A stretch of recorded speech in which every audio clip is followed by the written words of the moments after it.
கிறிஸ்துவுக்குள் பிரியமானவர்களே, இயேசு கிறிஸ்துவின் நாமத்தினாலே உங்களுக்கு புத்தாண்டுகள்.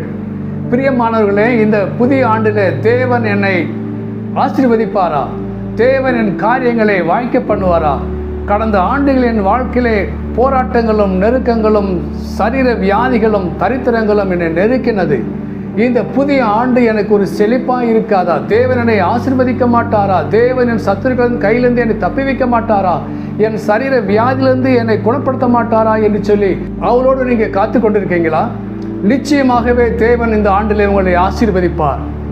தேவன் ஆசீர்வதிக்கவே உங்களை உருவாக்கினார்.